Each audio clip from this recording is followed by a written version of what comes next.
antara kebenaran dan kepentingan jemaat. Di dalam pelayanan gerejawi masa kini, seringkali terdapat tantangan besar dalam menyampaikan firman Tuhan secara murni dan tanpa kompromi. Salah satu fenomena yang semakin nyata adalah kecenderungan pendeta untuk lebih berfokus menjaga perasaan jemaat, khususnya jemaat kaya, daripada menyampaikan pesan Injil dengan ketegasan dan keberanian. Kekhawatiran akan kehilangan dukungan finansial atau pengaruh dari jemaat yang berpengaruh seringkali menjadi faktor yang menyebabkan penyampaian firman Tuhan menjadi lebih lunak atau bahkan dikompromikan.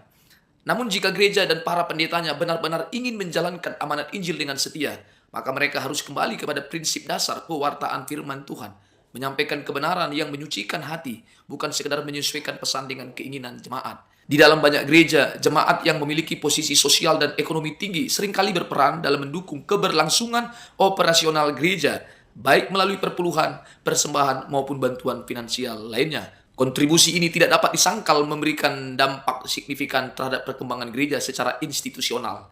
Namun, masalah muncul ketika kekuatan ekonomi jemaat tertentu menjadi faktor dominan yang mempengaruhi kebijakan gereja dan isi khotbah, sehingga pendeta menghindari topik-topik yang dianggap sensitif bagi jemaat kaya, seperti ketamakan, keadilan sosial, atau penyalahgunaan kekayaan, tidak lagi kepada hal-hal kekekalan. Kecenderungan ini bertentangan dengan prinsip dasar pewartaan firman Tuhan. Rasul Paulus dalam Galatia pasal 1 ayat yang ke-10 dengan tegas menyatakan, jadi bagaimana sekarang, adakah ku cari kesukaan manusia atau kesukaan Allah? Atau adakah ku coba berkenan kepada manusia? Sekiranya aku masih mau menyenangkan manusia, maka aku bukanlah hamba Kristus.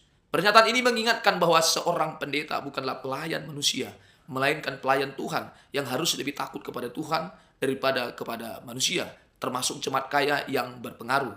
Pendeta harus lantang dan tegas dalam menyampaikan Injil yang murni. Tugas utama seorang pendeta adalah menyampaikan firman Tuhan dengan setia, tanpa manipulasi atau kompromi.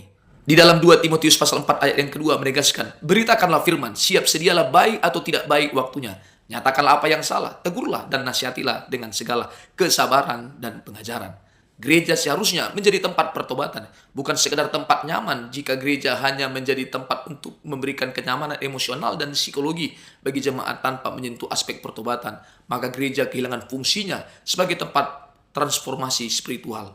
Gereja dan pendeta memiliki tanggung jawab besar dalam menjaga kemurnian pewartaan Injil. Ketakutan akan kehilangan jemaat kaya tidak boleh menjadi alasan bagi seorang pendeta untuk mengurangi ketegasan dalam menyampaikan kebenaran.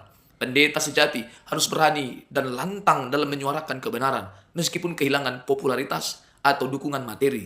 Karena pada akhirnya, yang terpenting bukanlah bagaimana manusia menilai kita, tetapi bagaimana Tuhan menilai kesetiaan kita dalam memberitakan firman-Nya dengan benar.